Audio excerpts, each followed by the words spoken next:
Hello, I'm John McMahon and I lead Arts Council England's work around the arts, health and well-being. Really glad to be here today. Thanks to everyone that's viewing this now or watching back later.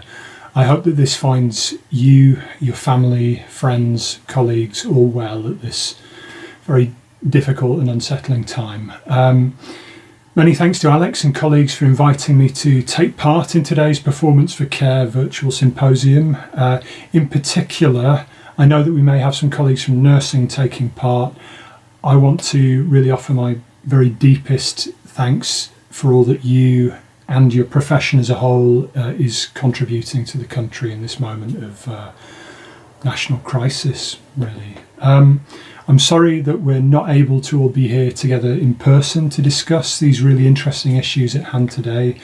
It's a fascinating agenda. The COVID-19 crisis obviously presents a very different and quite difficult context for the discussions that we're having, but in some ways perhaps gives additional urgency or clarifies in a different way some of those themes. I've been asked to address 3 questions, which I'll come on to in a second. Before I plunge in, I should probably say a little bit about why Arts Council England is interested in this field. Some of you might know that we recently published a new 10-year strategy for the arts in England. It's called Let's Create. It really strongly acknowledges the role that the arts can and perhaps should play across wider society, and that includes healthcare. It's not about us believing that the cultural sector and that the arts have all of the answers to the very difficult issues that face society, but it is about us finding ways to work with partners to really maximise the possibilities for the arts and culture to contribute in fields of life, fields of society where they've already been shown to make a difference. Throughout this video presentation, I'm going to give project examples, but there's only time to move really kind of swiftly through them. I've already tweeted some links on the conference hashtag, which is Performance for Care, so you can have a look afterwards or you can tweet along with this and the other presentations as we go. The first question I've been set is, how can the arts and artists contribute to healthcare in education? For me, there are 5 main areas to this. Firstly, I think there's an opportunity to build awareness of tools, techniques and resources to support patient outcomes. We don't only expect healthcare professionals to build knowledge of the drugs and equipment that they can use to support their patients, but also lifestyle interventions. And in this respect, I think that the arts and culture can be considered almost alongside things like diet and exercise. So that could encompass questions like, could a tailored singing group support a patient with chronic obstructive pulmonary disease? What about dance for falls prevention for the elderly? What about visual arts or music for stroke recovery? Also books on prescription for those experiencing anxiety or depression. These are all real examples of successful projects and programs. As I say, I've tweeted some of the links, so have a look at your leisure. I think this question also covers place-based assets and partnerships, because hospitals and GPs practices don't exist in isolation. The whole community infrastructure around them, and that includes theatres, libraries, museums, as well as parks, leisure centres, the wider voluntary sector, all of these have a role to play in public health and community well-being. Manchester's a really fantastic example where we have this cluster of hospitals, 2 universities, a conservatoire, a theatre, a museum, a world-leading art gallery, multiple music venues, all forming part of this same Oxford Road mega campus. And there are multiple lines of partnership and collaboration between all of these stakeholders in that location. In terms of embedding this aspect into courses, the National Social Prescribing Student Champion Programme is a really great example here. It's a national network of medical students who advocate for these community interventions to be part of their curricula, but they also self-support as a network to share knowledge and resources where their courses don't yet provide that. The second area where I think the arts are relevant to higher education courses in healthcare is around building skills that are directly applicable for healthcare roles. Performance is an obvious part of this. I think Alex and others in the other videos are exploring that in more detail, so I'll give two other examples. Playground Collective and a number of other projects are using clay and ceramic work to build fine motor skills of surgeons and dentists. Imperial College London take their students to the V&A, and King's take their medical students to the Courtauld Gallery and to the National Gallery in order to fine-tune their visual attention to detail. That's to support things like the accurate identification of perhaps similar-looking rashes or topical skin lesions, things like that. A third area that I'd like to talk about, really vital, is the potential of the arts to nurture empathy and patient connection. In December, Miguel Jorge, who is the president of the World Medical Association, said, and this is quite stark, but he said this in expressing a concern about declining medical empathy. We all hear that medicine is both a science and an art, but in the last few decades, the practice of medicine is more and more reflecting an emphasis just on its scientific nature.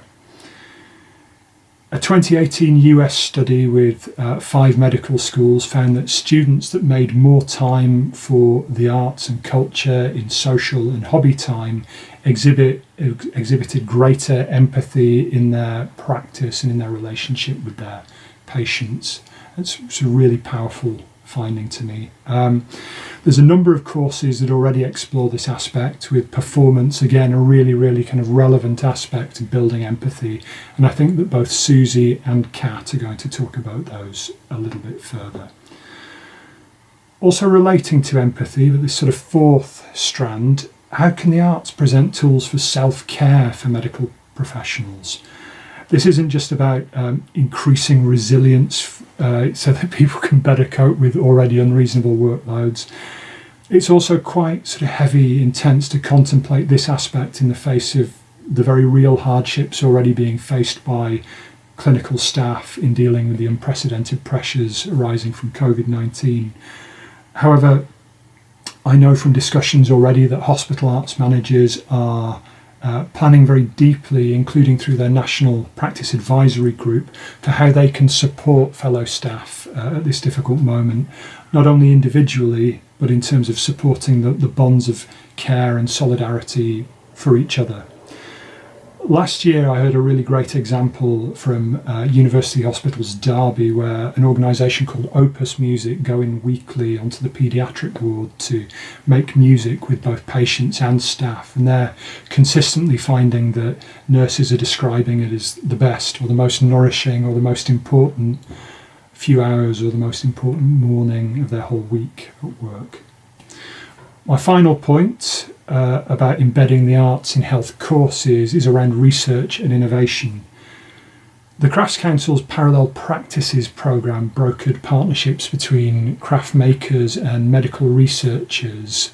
There were some really interesting things emerging from that. For example, a jeweller and a bookbinder working with a team of medical roboticists to improve the joint articulation of surgical robots. In a former role, I was fortunate enough to work on that very exciting programme.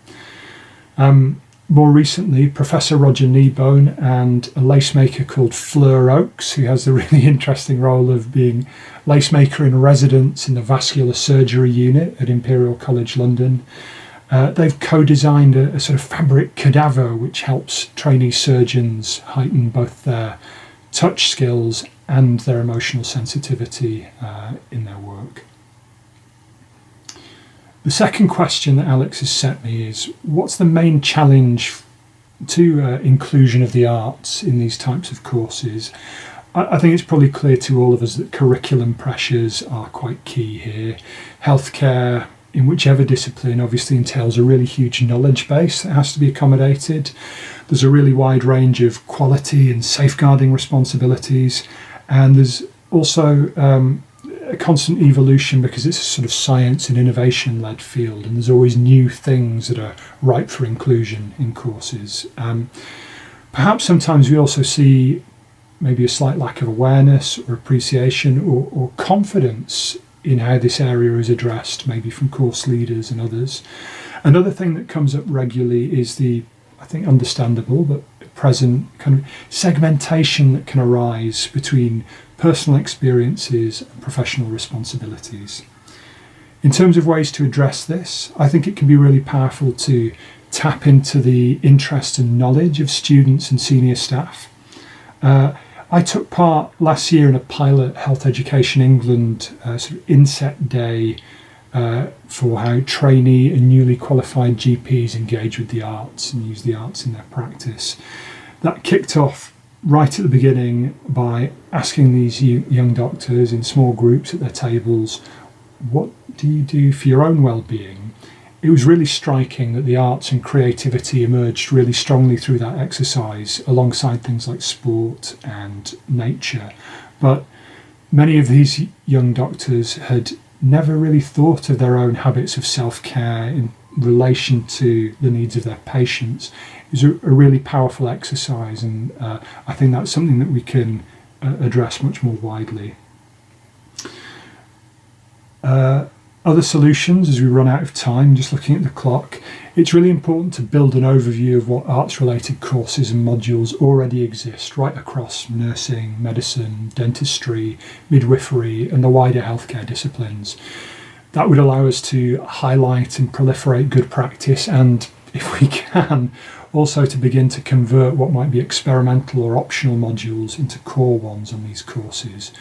We're exploring this mapping alongside the Royal Society of Public Health and the Culture, Health and Wellbeing Alliance. This sits alongside a dual need to map health-facing modules in arts courses as well. Another area that I think is really interesting is around how partnerships between medical and arts courses or art schools and conservatoires can be fostered.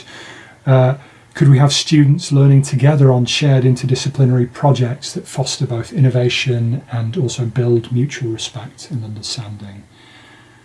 That's pretty much it from me. I hope that was useful. Really interested to see what the other panellists have to say and what conversations emerge through the rest of the day. Please don't forget to tweet on the hashtag, which again is Performance for Care. You can find me on Twitter at JohnMacArts. And enjoy the rest of the day. Stay well. Thanks for watching.